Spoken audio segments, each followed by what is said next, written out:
Hi hello नमस्कार. आजच्या व्हिडिओमध्ये मी रेश्मा तुमचं खूप खूप मनापासून स्वागत करते. आज आपण बनवणार आहोत बिस्किटापेक्षाही खुसखुशीत आणि भरपूर अशी लेयर्स असलेली शंकरपाळी.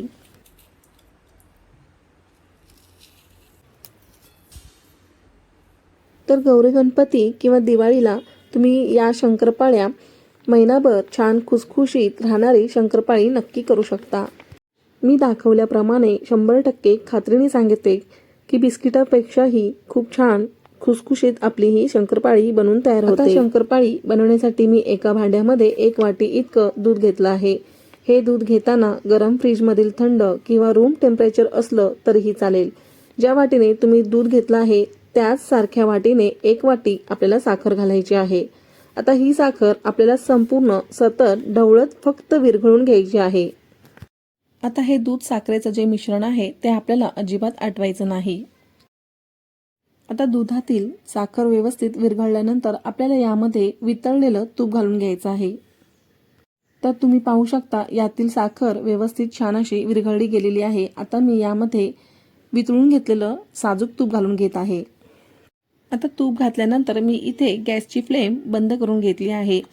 आता समजा जर तुम्ही साखर आणि दूध यासोबतच जर तुम्ही तूप घातलं तर तुमचं दूध हे फाटू शकतं. यासाठी दुधामध्ये आधी साखर संपूर्ण वितळून घेतल्यानंतरच यामध्ये तूप घालून घ्यायचं आहे. आता दूध साखरेमध्ये हे तूप व्यवस्थित एकजीव करून घ्यायचं आहे आणि नंतर थंड झाल्यानंतर मी यामध्ये वेलची पावडर घालून घेणार आहे. या स्टेजवरती वेलची पावडर घालून घेतली आणि व्यवस्थित ढवळून घेतलं की सर्व मिश्रण व्यवस्थित अगदी आपल्या पिठाला लागलं जाईल. आता जर समजा तुम्ही घट्ट तूप घेतलं तर तुपाचं प्रमाण जास्त होऊन शंकरपाळ्या तेलामध्ये फसफसायला लागतात. यासाठी तूप वितळूनच घ्यायचं आहे. आता शंकरपाळीचं पीठ मळून घेण्यासाठी मी इथे त्याच सेम सारख्या वाटीने मी इथे 4 वाटे इतकं मी मैदा घालून घेतलेला आहे. यासोबतच मी किंचितसं चवीनुसार मीठ पण घालून घेतलं आहे. तो व्हिडिओ स्किप झालेला आहे. आता यानंतर मी इथे आपण जे दूध साखरेचं मिश्रण होतं त्यामध्ये थोडं थोडं घालून फक्त आपल्याला याला एकत्र करून घ्यायचं आहे.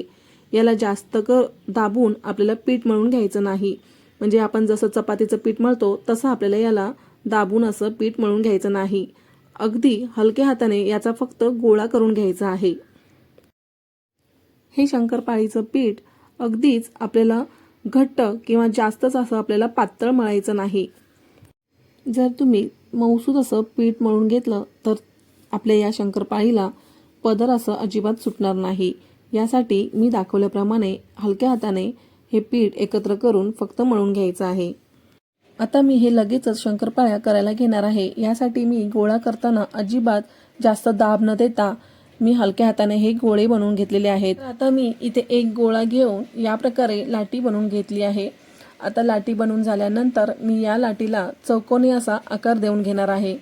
असं केलं की आपल्याला शंकरपाळ्या छान अशा चौकोनी आकारामध्ये एकसारख्या पाडल्या जातील. तर इथे मी फिरकीच्या साहाय्याने ह्या शंकरपाळ्या मी कट करून घेत आहे. हवा असेल तर तुम्ही सुरीने किंवा उलटण्याने सुद्धा ही शंकरपाळी कट करून घेऊ शकता. तर या शंकरपाळीची लाटी अजिबात जाड किंवा पातळ लाटायची नाही. आपल्याला मध्यम अशी ही लाटी बनवून घ्यायची आहे. हे बघा मी एवढ्या जाडीची ही शंकरपाळी लाटून घेतलेली आहे आणि तुम्हाला जेवढ्या आकाराची शंकरपाळी बनवायची आहे त्या पद्धतीने तुम्ही कट करून घेऊ शकता. आता मध्यम आचेवरती तेल आपल्याला गरम करून घ्यायचं आहे. तेल गरम झालं आहे की नाही ते कसं चेक करायचं तर थोडासा गोळा टाकून पाहायचा. पटकन असा वर आला की समजायचं तेल गरम छान झालेलं आहे. तर आता शंकरपाळ्या तळून घेण्यासाठी आपल्याला शंकरपाळ्या या पद्धतीने घालून घ्यायच्या आहेत. तर बघा तुम्हाला मी दाखवते. तर बघा मी उलटण्याच्या साहाय्याने या पद्धतीने पोळपाटावर जी ठेवलेली शंकरपाळी आहे ती अशी या पद्धतीने घेऊन या पद्धतीने मी शंकरपाळी तेलात सोडून घेतली आहे. तर तुम्ही या पद्धतीने सुद्धा शंकरपाळी सोडून घेऊ शकता. आता या शंकरपाळ्या आपल्याला तेलामध्ये जास्तीच्या प्रमाणात घालायच्या नाही.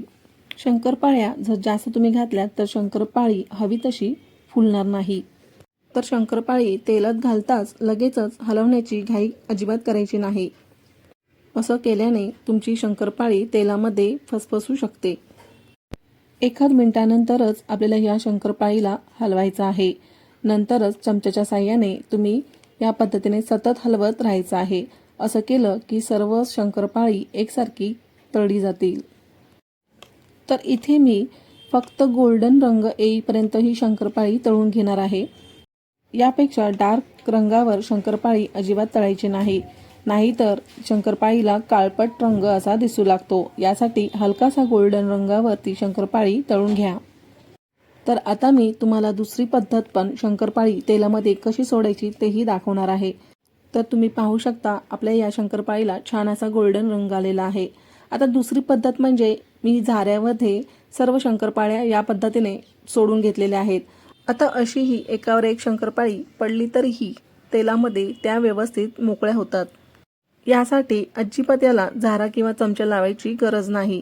बरोबर 1 मिनिटानंतर याला छान असं एकसारखं तळून घ्यायचं आहे. तर तुम्ही पाहू शकता आपल्या या शंकरपाळ्याला छान असा गोल्डन सुरेख असा रंग आलेला आहे.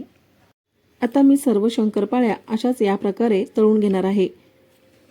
तर मुलांना तुम्ही स्नॅक्ससाठी टिफिन म्हणून किंवा संध्याकाळी चहासोबत तुम्ही नक्कीच ही रेसिपी ट्राय करा आणि गौरी गणपती विशेष आणि दिवाळीसाठी ही सुद्धा नक्की ट्राय करा. तर बघा, एकाच वाटीच्या मापाने साहित्य घ्याल तर अजिबात शंकरपाळी बिघडणार नाही. तर तुम्ही नक्की या टिप्स वापरून शंकरपाळी बनवा आणि कशी झाली ते मला कमेंटद्वारे नक्की सांगा. तर अशा आहे आजची रेसिपी तुम्हाला नक्की आवडली असेल. रेशूस रेसिपी अँड व्लॉग चॅनलवरती जर तुम्ही नवीन आला असाल तर सबस्क्राईब करायला अजिबात विसरू नका. चला तर सबस्क्राईब करा, लाईक करा आणि महत्त्वाचं म्हणजे खूप खूप शेअर करा. भेटूयात अशाच मस्त छानशा एका नवीन रेसिपीसोबत. Bye bye.